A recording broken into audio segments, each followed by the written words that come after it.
Tuh iye, surah barah antara kalteng. Oke nih, gimana? Malah hari siang ini kita podcast sama siapa nih? Sama yang jauh di mata, tapi dekat di hati kan? Oke. Oke kawan-kawan, Barakatang. Kali ini kita kedatangan dari nan jauh di Mato. Wah, ini ada Pak Eko Juli ya Pak Eko ya? Pak Zuli Eko Prasetyo. Pak Juli Eko Prasetyo. Beliau ini adalah Ketua DPRD Seruyan yang banyak mengatur apa Bang Jay? Kalau biasanya di Pokoknya DPRD mengawasi pemerintah, penyusunan anggaran, yang pasti kemudian penyusunan peraturan daerah Bang ya. Peraturan daerah, ya. peraturan Oh daerah. berarti aturan-aturan di daerah itu beliau ini ya? Pengawasan juga program pemerintah ya.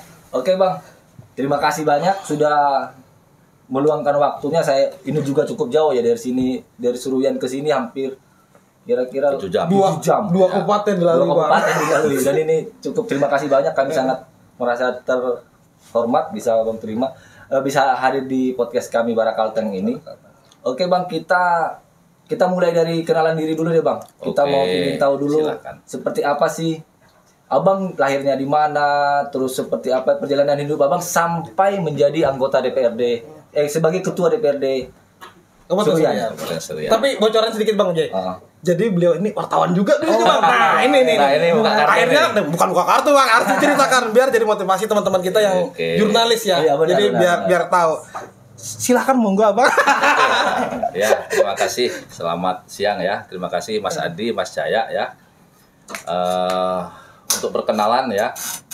Salam juga untuk masyarakat Kalteng ya dan khususnya Seruyan. Saya lahir di Magelang ya. Oh, Magelang. Ya, di Magelang itu. Di Jawa Timur gitu Bang ya. Jawa Tengah. Jawa Tengah ya, sorry Jawa Tengah. Jadi dikelilingi oleh pegunungan ya. Pegunungan Merapi, Merbabu, Sumbing, Sindoro. Dari situ. Kemudian ya karena memang langkah hidupnya mungkin saya harus ke Kalimantan ya. Itu historisnya karena pacar saya dulu orang Kalimantan. Oke. Jangan curhat Bang, jangan curhat di sini Bang. Ini bukan kita curhat, ini bincang-bincang antara Kalteng sini Bang. Temen kuliah dulu di Jogja ya, kebetulan kami satu UKM ya, di teater ya. Oke. Ya jadi kenal ya, cocok mungkin ya, pacaran. Si pacar tadi pulang karena sudah lulus, akhirnya pulang ke daerah kan, ke Seruyan itu. Berarti LDRan ya Bang. LDRan udah sempat LDRan ya. Cukup lama itu. Cukup lama. 3 tahunan lah itu ya, LDR itu ya. Nah kemudian namanya kami sudah sepakat, kami ingin melanjutkan untuk hidup bersama. Ya mau nggak mau saya harus ngejar ke Kalimantan. Ngejar Cintaku cinta ada di Kalimantan. Ada di Kalimantan. Oke. Jadi begitu ceritanya itu. Nah, sampai di Kalimantan itu tahun berapa ya? 2007 saya. 2007. Saya langsung nikah di sana itu. Itu. Oke. Ya nikah, nekat pokoknya ini. Wis pokoknya niat insun saya ke Kalimantan pengen nikah. Udah kerja nggak itu Bang? Waktu Belum. Itu? Oh, Itu. berani banget Bang. Nekat. Pokoknya nekat aja. Nekat. Pokoknya nekat Nah, itu.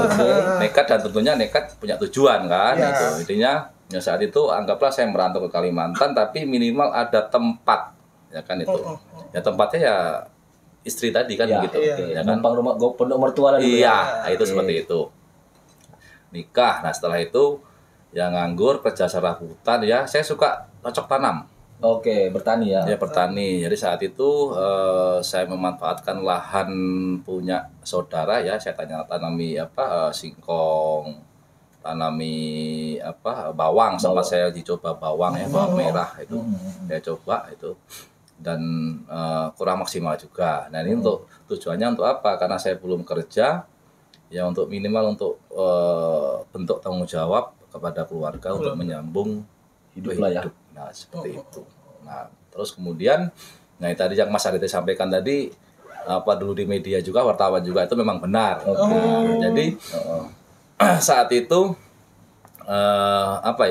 saya punya tujuan besar juga untuk hidup saya tentunya ya. Pasti.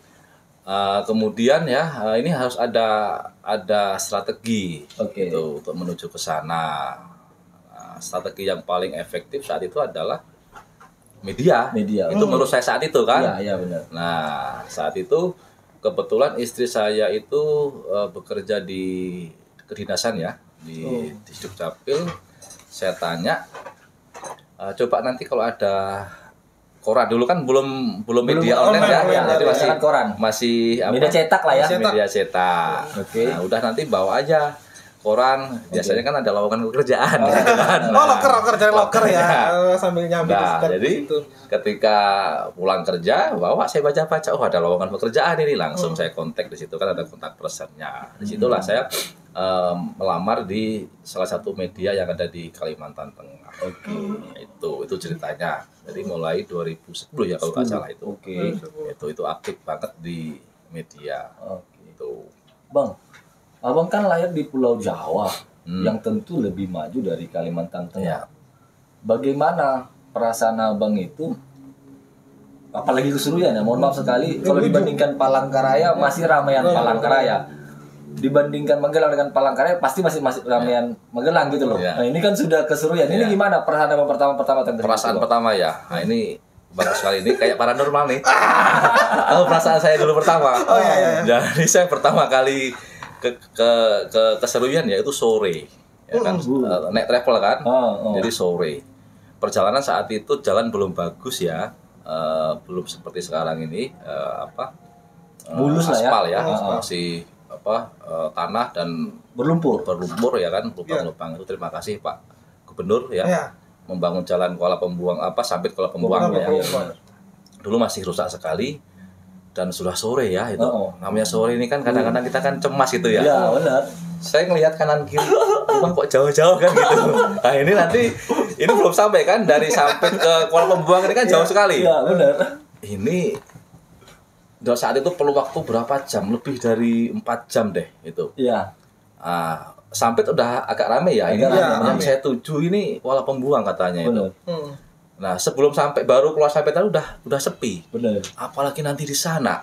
Nah, itu kan pikiran saya saat itu kan, apalagi di Kuala Pembuang. Rumahnya jaraknya 100 meter, 200 meter. Kalau di Jawa kan rapat-rapat. Jadi saat itu ya memang ada pertanyaan besar, ini bagaimana nanti ini?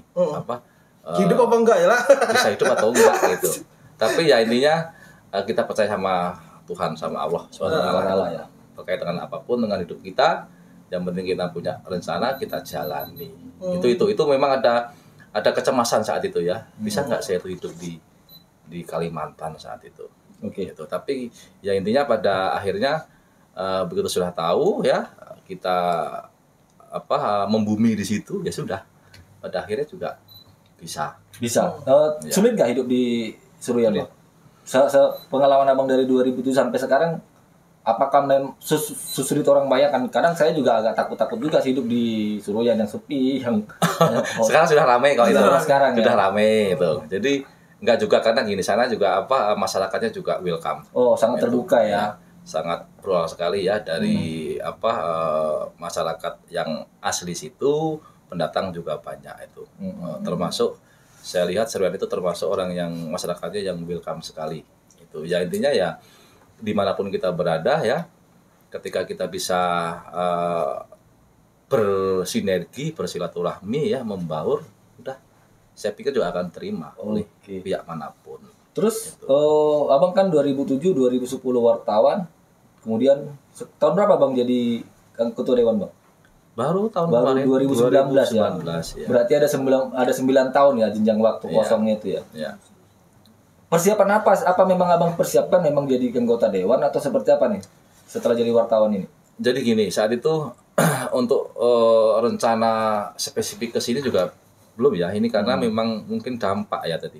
Dampak dari lingkungan juga itu. Memang saya suka politik dari dulu ya. Memang sudah ada niat, Bang ya. Iya, cuma untuk spesifik sejauh ini, target ini memang belum ya. Belum. Cuma karena dampak dari kondisi politik di Seruyan saat itu, karena kebetulan dari awal saya itu sudah intens ya, komunikasi, sharing, diskusi ya, berhubungan lah dengan Pak Bupati yang sekarang, Pak Yul Haidir itu. Jadi di situ. Jadi akhirnya karena lingkungan mungkin membentuk ya, pikiran sudah ada. Oke. Tapi dipertajam oleh lingkungan. Nah, oke. itu di situ. Jadi itu ceritanya itu sampai akhirnya. Sulit nggak, Bang? Sulit nggak jadi anggota dewan? Apa menuju ke situ? Ada tantangan berat nggak? Ada yang dialami nggak? Ya pasti itu. Pasti ya. Pasti ada itulah ya. Dan tentunya ya namanya politik ini kan nggak jauh-jauh dari masyarakat ya.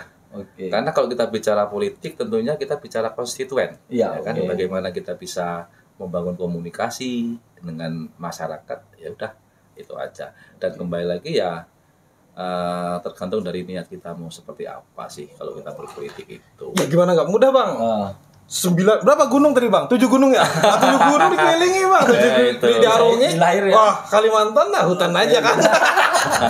Jadi mudah lah gitu kan. Oke. Berarti ilmunya dari gunung-gunung juga ada ya bang ya? tapi pengalaman juga Bang ya. Pengalaman kali. ya. Iya. Lingkungan tadi juga bang. Ya Terus mengenai ketua dewan ada pertanyaan nggak?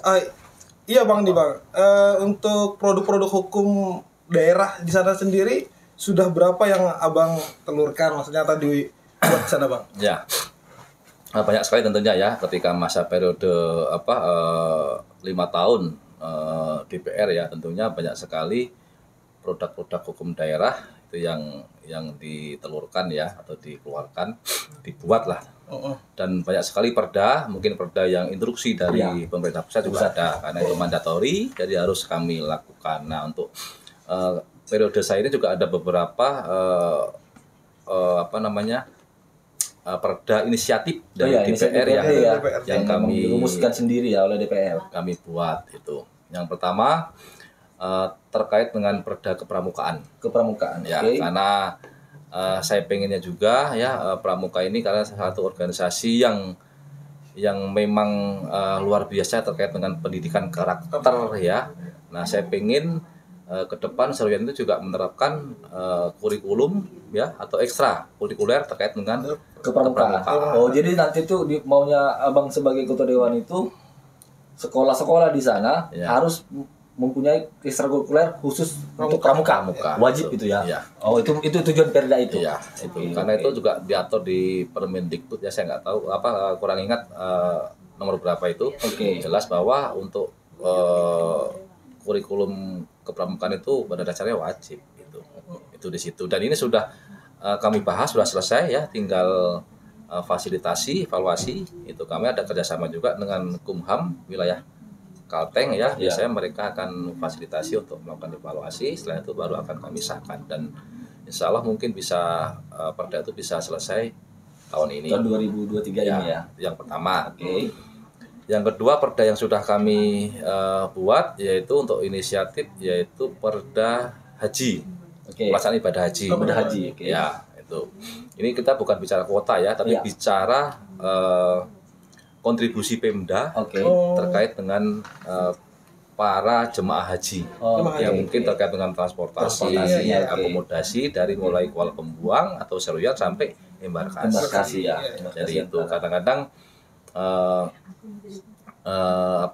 jemaah haji juga kesulitan kan terkait dengan transportasi ya kita buat regulasinya agar nanti ke depan pemerintah daerah berani untuk mengalokasikan anggaran. Jadi tidak melanggar hukum lah nanti ya. Itu yang kedua. Yang ketiga ini yang lagi kami susun adalah perda terkait dengan peredaran minuman keras. Nah, ini kemarin juga sempat pro kontra nih. Nah, ini dia Bang. Ini kan di sini kan mohon maaf ya. Gimana? Kayak tuak dan itu kan itu minuman tradisional atau minuman yang diatur nanti di dalam perda itu? Bagus. Gimana itu, Bang? Mantan wartawan dia aja. Jadi itu yang kemarin kami gagas, tapi ini belum tapi kami sudah berencana ya. Kami intinya gini. Perda itu untuk membuat regulasi mengatur minuman yang sering dikatakan oplosan ya, oplosan dan itu membahayakan. Itu di situ. Nah, kami juga memikirkan dalam poin-poin pasal-pasal itu ya terkait dengan miras tadi untuk minuman tradisional. Kalau di sana itu ada baram ya. Itu karena ya kita harus menghargai, kita menghormati kearifan lokal. Jadi itu rencananya yang digagas oleh teman-teman di DPR Kabupaten Seruyan.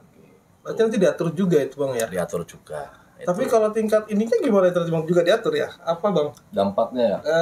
Minum itu kan ada CC-nya gitu kan, ada alkoholnya, ada apa golongan-golongan itu ya. Peredaran juga pasti. Apakah itu tidak membahayakan misalnya atau seperti apa gitu Bang? Nanti gini, makanya nanti kan ketika pembahasan ya menyusun regulasi, tentunya kami akan melakukan uji publik ya. Yang pertama itu, yang kedua juga pasti akan melibatkan dari pihak-pihak dinas terkait kesehatan ya kan, itu kan bisa kita ini, dan tentunya juga kaji banding juga pasti ada kan ke daerah lain. Kalau saya dengar kan yang di sini yang ada di Palangkaraya ya. Iya, Palangkaraya itu. Karena tujuan kami itu sebenarnya untuk menertibkan itu minuman keras yang sudah di luar takarannya ya. Itu di situ. Dan ini juga tentunya kalau kita bicara daerah ya, terkait dengan peredaran miras juga kita harus cawe-cawe gitu. Karena apa, ini berkaitan dengan PAD sekarang di Seruyan ya, benar. Tidak ada perdanya ya, tapi peredaran miras tetap ada. Saya yakin juga gitu ya, tetap ada. Kenapa nggak diatur aja sekali ada dia bisa menertibkan masyarakat terus mendapatkan pendapatan hasil daerah juga ya, tambahan ya. Itu di situ. Oke.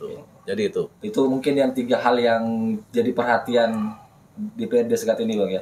Pertanyaan saya ini Bang, kan kalau orang bilang kan jadi anggota dewan itu gampang-gampang susah. Menurut Abang nih, apalagi yang sudah jadi ketua nih, gimana nih menurut Abang nih? Ya, ini berkat saya itu dulu jadi wartawan. Ya. Jadi intinya kan gini, kita gampang susah itu kan, gampang itu kalau kita tahu ya. Nah, kita gampang itu. Nah inilah teman-teman media juga harus bangga. Gitu. Saya dulu ini pertama kali saya ya terpilih terus jadi ketua. Tentunya kan banyak wawasan yang harus saya punya ya kan, saya miliki ya itu. Dan ini adalah hasil dari saya bermedia beberapa tahun yang lalu. Itu karena jurnalis itu ya atau wartawan itu kan seseorang yang memahami dan tahu banyak hal. Ya enggak? Itu coba sekarang apa yang tidak diketahui oleh wartawan. Ketika wartawan itu aktif kan gitu. Benar. Nah, kecuali wartawan yang tidur di rumah nggak jalan ya nggak tahu kan gitu. Coba sekarang saya tanya, gantian kan nggak ada kan? Apa coba yang tidak diketahui oleh wartawan? Nggak ada. Baik itu terkait dengan pemerintahan, kondisi lingkungan ya kan, tahu semua. Itulah menangnya jadi wartawan. Tapi sekarang udah banyak jadi wartawan Bang. Di Facebook juga ada. Oh gitu ya. Nah, bagaimana Bang menyikapi tanggapan anggota ini hanya bisa ngomong segala macam. Bagaimana Bang menanggapi? Maksudnya tanggapan kritikan orang lah. Kritikan sindiran orang. Bagaimana Bang menanggapi itu semua? Oh gitu. Ya, namanya manusia ini kan nggak sempurna ya. Itu kalau kritik itu ya wajar lah, biasa. Itu sangat wajar sekali itu. Apalagi kami lembaga politik dan kami pejabat politik ya, dan kita tahu bahwa politik itu kan sangat dinamis gitu. Menurut si A benar, menurut si B juga nggak benar. Dan itu kita kembalikan aja ke diri kita masing-masing ya. Karena tentunya ketika menjadi pejabat ya, anggota DPR, saya juga disumpah janji kan itu. Menurut agama dan kepercayaan masing-masing kan gitu aja. Kembali ke situ. Yang penting kita berusaha untuk berbuat baik itu, untuk berbuat baik sebatas kewenangan dan kemampuan kita. Itulah. Itu seperti itu. Kritik itu biasa aja. Emang menganggap kalau ada kritik segala macam itu wajar lah ya. Iya, yang kita sebatas kritik itu kritik itu membangun tentunya ya. Kan. Itu kita ambil positifnya lah. Itu. Siap. Ketua, ini ada lagi nih Ketua.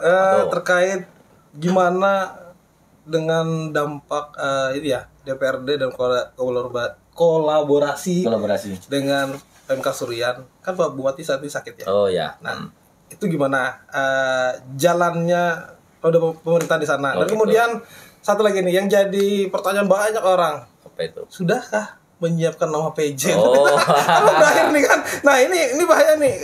Tahu-tahu nanti tahunya dari podcastnya bincang-bincang antara. Oh gitu. Ya. Monggo Ketua. Ya, yang pertama tadi ya terkait dengan dampak tadi ya. Iya. Yang pertama-tama yang jelas sekarang Pak Bupati Seruyan, Pak Yulaidir sakit, ya kita sama-sama ya, saya ngajak masyarakat Kalteng khususnya Seruyan untuk sama-sama kita mendoakan beliau agar cepat sehat, pulih kembali. Amin. Itu yang utama itu. Kalau ditanya dampak ini pertanyaan pesanan kayak ini nih ya. Enggak, kita mau tahu aja. Oh gitu. Biasanya kan gimana nih ya, DPR gini, eksekutif gini, biar tune in aja seperti Ya, pasti apakah ini. stagnan atau gimana kan gitu. Ya kalau kita lihat pemerintahan jalan ya, dampak tetap ada. Itu karena biar bagaimanapun kepala daerah itu kan punya kebijakan kewenangan yang full ya terkait dengan daerahnya masing-masing itu. Dampak pasti ada. Nah, tentunya di masalah kecepatan ya pengambilan keputusan. Oh, di situ dampaknya ya. Kan itu pasti itu ya, itu di situ. Nah, saya sampaikan sendiri yang dari masalah komunikasi dengan lembaga DPR ya, karena sesuai dengan Undang-Undang 23 tahun 2014 ya, bahwa penyelenggaraan pemerintah itu yang eksekutif dan legislatif. Ya. Nah, itu berdampaknya juga di situ yang saya lihat ya itu. Kalau untuk yang eksekutif ya tentunya ada lah itu ya di birokrasi ya tentunya ada itu. Tapi saya bicara yang saya lihat di kajian saya sendiri dulu. Di dalam tahapan pemerintahan kan tentunya ada beberapa agenda ya yang harus dilakukan komunikasi yaitu atau mungkin kesepakatan ya itu antara kepala daerah dengan legislatif.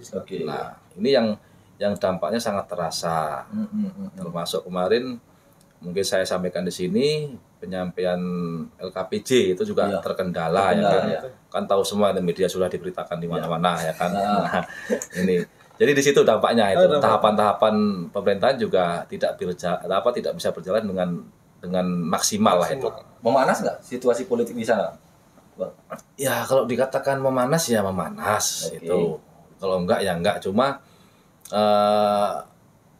pada akhirnya ya teman-teman elit politik terutama yang berada di lembaga DPR pada akhirnya juga sama-sama memahami ya itu bahwa ya memang kondisi Pak Bupati begitu ya harus dimaklumi, harus dipahami itu. Dan perlu kami sampaikan ya bahwa kondisi ini tugas kami adalah menyampaikan, melaporkan kondisi yang ada gitu. Itu jadi kalau nggak salah itu beliau itu sakit per akhir Februari ya gitu. 2023. Nah itu juga kami sudah menyampaikan ke provinsi terkait kondisi itu agar pemerintahan yang lebih tinggi bisa mengambil langkah-langkah itu untuk mengantisipasi tetap stabilnya roda pemerintahannya ya. Tapi sampai sejauh ini masih stabil. Ya masih jalan aja itu. Ya. Tapi ya nggak terlalu banyak banget lah ya. Cuman agak lebih lambat saja mungkin. Ya, lebih lambat saja terkait dengan pengambilan keputusan itu di situ. Terus mengenai PJ tadi dibilang Bung Adi tadi gimana? Kan kalau nggak salah bulan November ya, Oktober atau November? September malah 2 bulan lagi malah. Iya. Jadi atau dirahasiakan dulu masa jabatan sudah ditanya harus dijawab ya gitu. Nah ini yang harus ditunggu kan nanti dirahasiakan kan. Jadi beberapa waktu yang lalu itu saya juga dapat surat dari Kementerian Dalam Negeri ya terkait dengan kabupaten yang masa jabatan bupati dan wakil bupati atau kepala daerah itu habis di September untuk mengusul penjabat bupati atau PJ tadi. Kemudian berdasarkan surat itu saya juga menyurati ya ke teman-teman fraksi ya, melalui fraksi saya surati silahkan di Seruan itu ada 5 fraksi ya, dan silahkan mengusulkan untuk pertimbangan pengusulan PJ. Nah itu karena batas pengusulan PJ itu kalau sesuai dengan surat dari Kementerian Dalam Negeri itu tanggal 9 minggu depan.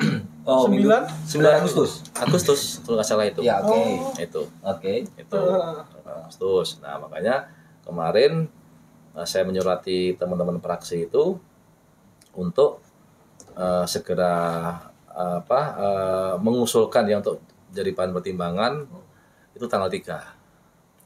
Tanggal 3 yaitu kemarin ya kan? Iya, tanggal 3. Nah, ini udah masuk semua nih. Nah, nama-namanya kan gitu. Ada berapa nama? Ya, berapa nama? Yang pasti nanti yang akan kami usulkan adalah 3 nama. 3 nama. Salah satunya Sekda. Rahasia dong. Rahasia dulu lah itu. Yang pasti kepala dinas ya? Hah? Yang pasti kepala dinas. Yang Atau tiga gimana? nama itu memang semuanya dari Seruyan. Enggak, kalau sesuai aturan kan yang boleh kan cuma Sikda dari Seruyan. Iya, makanya. Tapi DPRD Seruyan mengajukan 3 nama. 3 nama. Menarik sih ini. Berarti kan sementara dari Seruyan cuma 1 nih. 2 lagi dari mana? Nah, 3 nama tuh. Itu rahasia aja dulu ya. Enggak bocoran sedikit dah. Dari provinsi juga ada ya? Ada. Oh, dari provinsi Kalteng. Berapa orang? Rahasia. Tapi yang pasti dari Seruyan ada, dari provinsi ada. Atau dari Seruyan jangan-jangan nggak ada nih? Kalau usulan dari teman-teman fraksi nggak ada. Oh, dari provinsi nggak ada ya. Itu nggak ada. Berarti dari provinsi sama pusat nih? Ya kemungkinan itu. Menarik. Yang penting 3 nama ya kan. 3 nama Karena ya. kuota yang diberikan oleh Pak Menteri adalah 3 kota. 3 nama, ya kan. Itu akan kami isi semua. Dan itu sepakatnya semua fraksi di DPRD Seruyan. Ya intinya mereka ngusul ya. Oke, Mereka ya, ngusul dan memang. rata-rata juga namanya juga itu masuk itu. Oke. Itu. Hampir sama lah dengan keinginan Sama. ketua DPRD ya. Iya. Sebagai pimpinan. Bukan keinginan ketua DPRD, keinginan Pimpinan. sana itu ya. Pimpinan, Keinginan dari apa teman-teman di DPR Oh, ya oke. kan. Dan 3 nama itu sangat layak untuk melanjutkan pembangunan. Hampir setahun masalahnya kan. Iya, menurut kami mampulah itu. Karena nah ini kembali lagi ke PJ tadi ya. Iya. Harapan kami ya PJ nanti itu bisa menjadi penyambung ya, itu penyambung antara kepala daerah yang sudah nanti nonaktif sampai ke kepala daerah yang akan menjabat nanti. Itu dalam artian mempertahankan roda pemerintahan itu, melakukan pembenahan, perbaikan untuk kinerja yang maksimal di para birokrasi atau ASN tadi. Intinya dia bisa menajal semua itu Bang, Intinya ya. itu. Nah, itu PJ itu karena kalau kita bicara program ya bahwa program Seruyan itu kan sudah disusun melalui RPJM kemarin, rencana-rencana kerja pemerintah daerah Ya. 5 tahun juga 5 tahun tersusun ya. itu. Tinggal bagaimana PJ nanti bisa memaksimalkan ya, Oke. memaksimalkan para ASN atau birokrasi untuk bekerja maksimal, meningkatkan etos kerja. Oke. Itu yang paling penting bagi saya itu kalau Yes. PJ itu. Harapan kami seperti itu. Oke. Ya kan? Tuh. Apalagi Kalau ini Bang, kalau informasi yang saya terima nih kan boleh diklarifikasi segala macam. Abang kan termasuk juga salah satu yang cukup berpengaruh lah di Kabupaten Seruyan saat ini ya, setelah bupati, karena juga jadi orang ketua DPR juga kan. Iya. Tentu kan akan jadi pertanyaan juga. Abang maju nggak jadi wali kota, jadi bupati nantinya? sampai sekarang belum ada pikiran nih. Belum ada pikiran. Belum ada kepikiran sama sekali. Itu. Tapi PDIP katanya, kan abang ada partai PDIP ya? Ya. Katanya abang diusung nih. Kenapa Kata Bang? siapa? Ya informasi. Namanya kan abang tadi bilang. Ya wartawan saya juga diusung tahu. sekarang, diusung menjadi caleg. Oh jadi caleg. Oke. Saya diusung menjadi caleg gitu. Oke. Jadi ya semua itu kan tergantung nanti dari dari masyarakat dan dari partai ya kan itu. Tentunya tujuan menjadi kepala daerah itu ya intinya membangun daerah kan gitu. Oke. Ketika memang masyarakat menilai dan partai menilai ya siapapun bisa itu karena kita sebagai warga negara kan punya hak Ya, untuk memilih dan dipilih. ya Oke. kan begitu. Ada pertanyaan seputar DPRD? Apalagi Ini Bang, keluarkan semua pertanyaannya. enggak juga sih, ini persiapan Seruyan ke depan menghadapi IKN. Nah, ini kan penting nih Bang. Wah ini penting sekali nih. Nah, Ya, kita bicara IKN dan tentunya IKN sekarang itu ya itu berada di satu pulau dengan Seruyan. Kalimantan Tengah dan Seruyan. Iya. Nah ini yang perlu kita cermati ke depan, Oke. ya kan? Nah untuk bicara Seruyan sendiri, jadi karena satu pulau ya, jadi tentunya itu sangat terdampak ya, itu. Dan harapan saya nanti ke depan Seruyan juga bisa menyiapkan diri. Oke. Menyongsong terkait dengan nanti diresmikannya IKN di IKN. Kalimantan Timur. Nah, harapan saya kita juga harus paham ya melakukan pemetaan apa sih yang bisa dilakukan Seruyan Oke. ke depannya ya. terkait dengan adanya IKN itu ya kan. Karena saya yakin nanti ke depan ketika IKN terbentuk ya akses dari baik itu udara maupun darat juga akan maksimal untuk wilayah Kalteng ya kan. Pasti terdampak itu. Misalkan nih kayak di Jakarta ya kan itu. Jakarta itu kan di ujung pulau Jawa di barat ya itu Barat, ya. ya. Tapi timur juga terdampak kan Ya. Iya, gitu. Karena nanti juga dengan adanya IKN itu di Kalimantan juga akan mempengaruhi jumlah populasi ya kan. Populasi. Nah, ini perlu kita tangkap itu. Nah, untuk seruan sendiri itu harapan kami juga nanti bisa termasuk Kalteng ya bisa menjadi daerah penyangga dari IKN itu. Dan penyimbang juga bagus kan. Iya, itu situ. Nah, kalau di Seruyan mungkin dari kacamata saya bisa untuk pangan.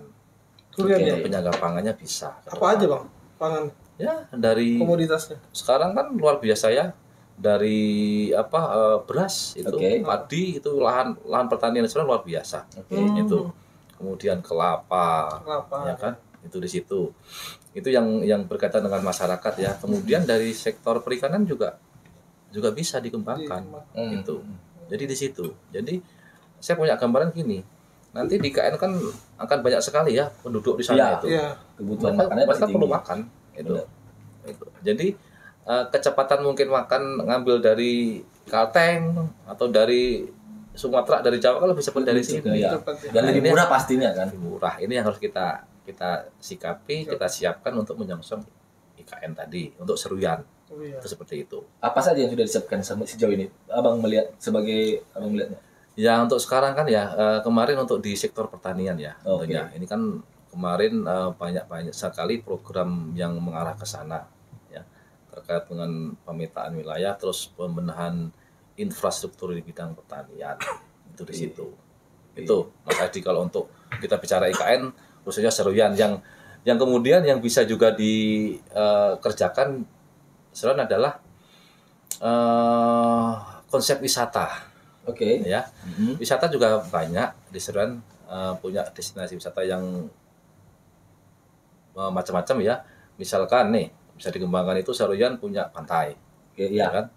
Terus Seruyan punya bagian dari wilayah Taman Nasional Tanjung Puting. Tanjung Puting. Tanjung. Orang hutannya ya. Ya itu mungkin kalau orang luar Tanjung Puting itu miliknya Pangkalan Bun, Pangkalan Bun. tapi Iya. enggak, sebenarnya itu ada bagian wilayah Seruyan, Seruyan, dan oke. itu punya kondisi alam yang berbeda juga. Beda. Nah itu Senggol Segaun apa? Ada kalau nggak salah Senggol apa sih ada namanya tuh? Aku Apa pernah itu? di Seruyan.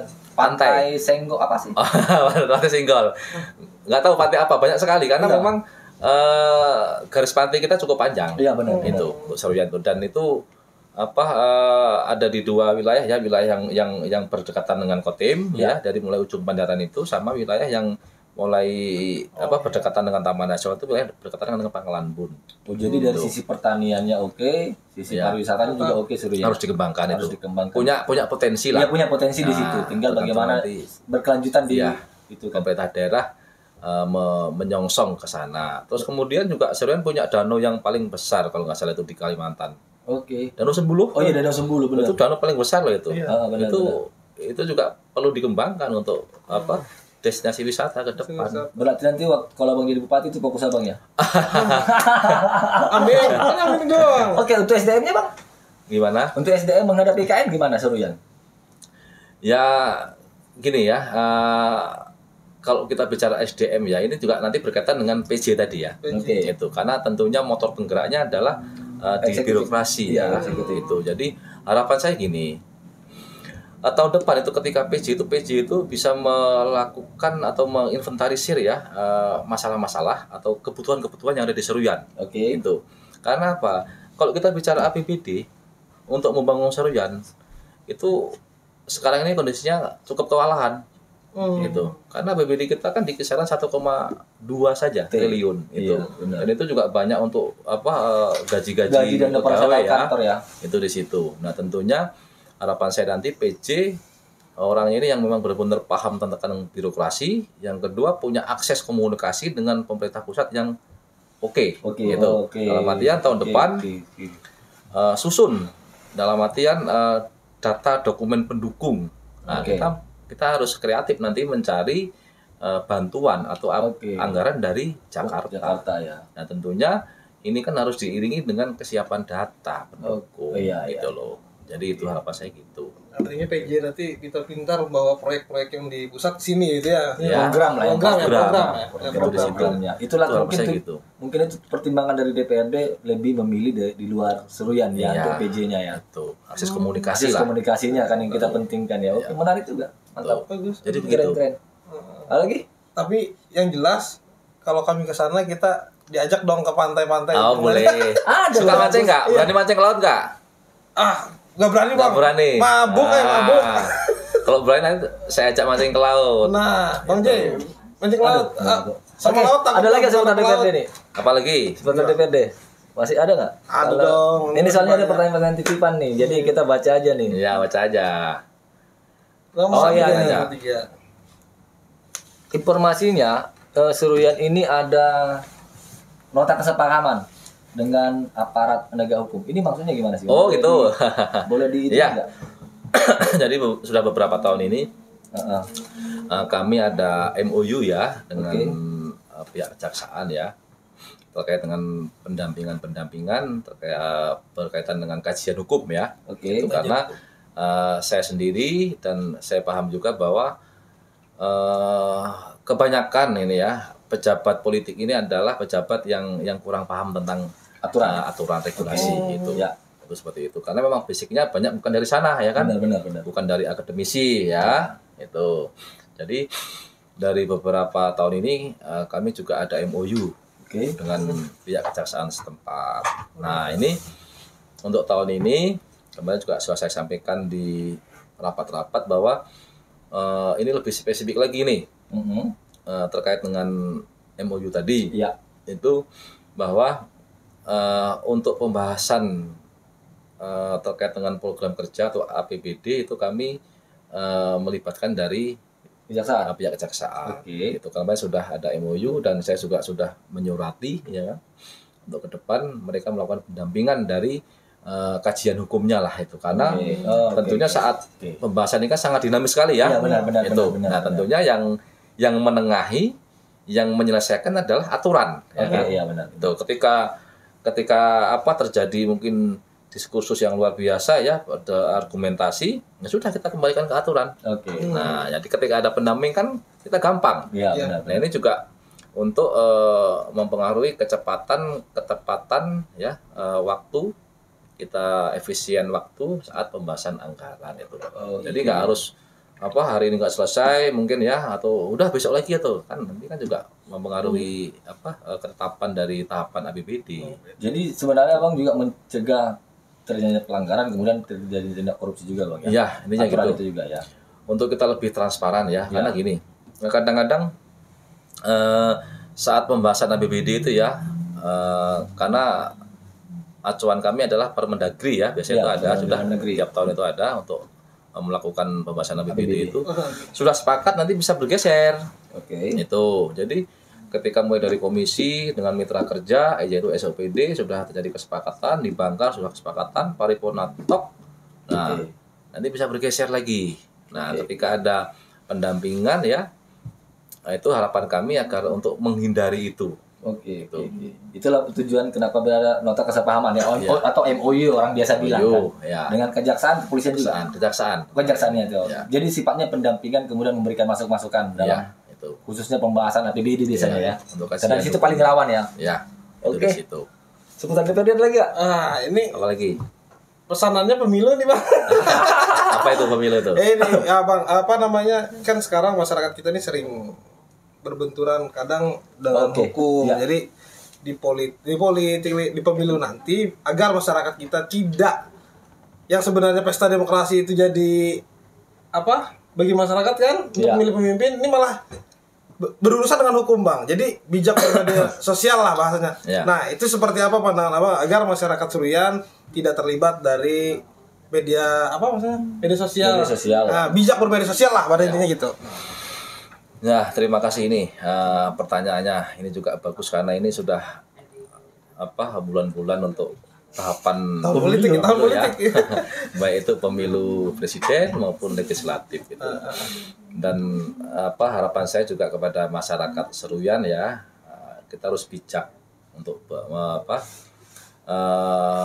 bermedia sosial itu, dan eh, yang saya lihat itu ya sekarang ini masyarakat ini gitu ya, ketika mendapat informasi yang bukan fakta ya, Iya. ini yang sangat berbahaya, akhirnya di-share di media Oke. sosial ya kan, dan kecepatan media sosial luar biasa ya kan, sepersekian menit atau detik sudah langsung bisa kebaca semuanya. Oke. Jadi harapan saya gini, masyarakat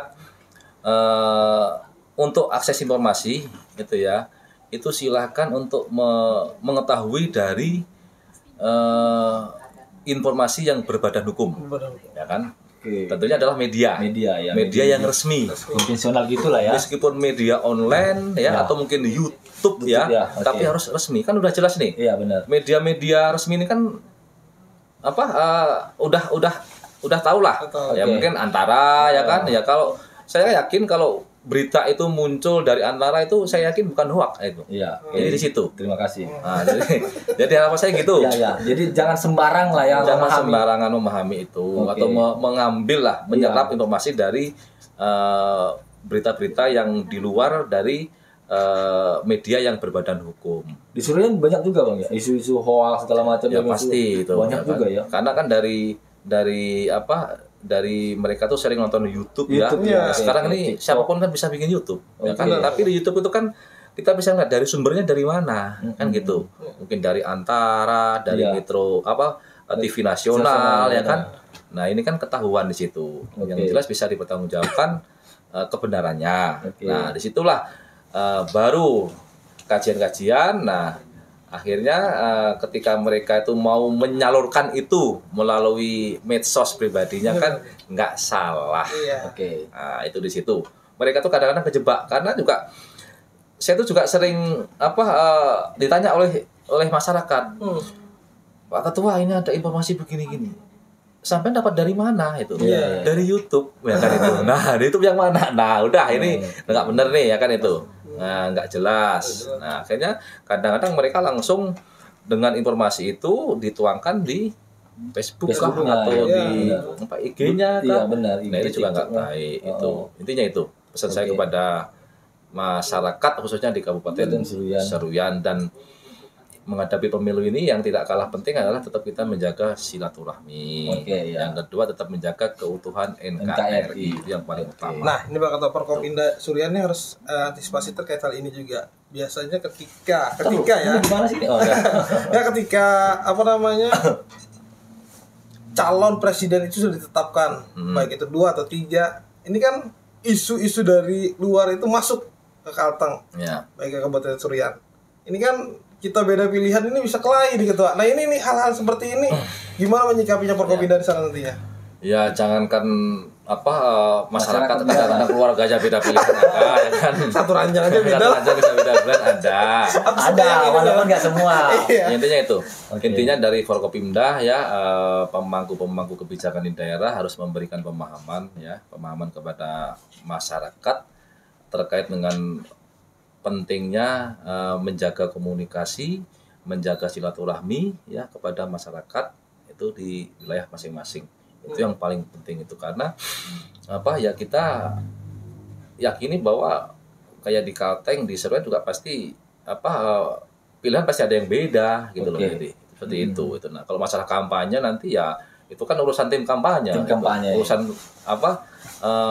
pengurus partai, Pengurus partai, ya. Jadi itu intinya itu tetap kita menjaga, tekankan kita untuk menjaga keutuhan NKRI. NKRI ya. Itu yang paling penting. Paling penting ya. Mau siapa yang menang pasti yang itu udah pasti pilihan masyarakat Iya. terbanyak lah ya. Seperti itu. Dan kita harus hargai itu Bang ya. Ya. Ya. Dan harapan saya juga nanti ketika masa-masa kampanye ya tentunya nanti dari FKPD yang sampaikan Mas Adi tadi harus intent untuk melakukan komunikasi lah ketika ada informasi apapun berkaitan dengan indikasi gangguan Kamtibmas harus segera dibicarakan. Oke. Di cukup. Oke, Bang. Oke, Bang bilang. Gini Bang maksudnya. Oke. Waktunya pas Pak Ketua nih kayaknya ada persiapan yang lain lagi rakerda lagi. Jadi kan kita open sampai di sini Bang. Bincang-bincang kita nanti kita mainkan lagi lah. Oke. Nah, kapan waktunya kan? Oke. Pak Ketua siap aja nanti kalau kami undang. Saya siap. Ini mau kalau mau sih pinginnya ngobrol yang lain itu juga nanti rencananya. Apa itu, Bang? Ada kan Oh, Esport ya? Iya, Esport. Oh, beliau Itu. ketua Esport juga nih. Ketua Esport kan. Itu nanti jadi PR aja ya. Ah, iya. Atau sekarang terserah aja. PR atau Mampu nggak? Mampu nggak? Itu dipisah. Tapi ini dipisah loh. Pisah episode-episodenya. Ini ngebahas semua esport. Esport. atau nanti aja. 15 menit aja aku ambil. Boleh. Mampu nggak? Mampu. Mampu ya. Oh ya. Tutup dulu yang tadi. Oke. Tutup ya.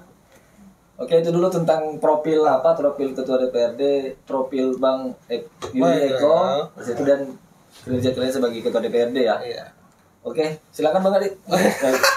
Ya udahlah, Bang. Entar dulu lah, Abang. Oke. Jadi Oke, mungkin itu dulu teman-teman. Sampai ketemu lagi, nanti kita juga akan bicara yang lain lah. Oke, dah.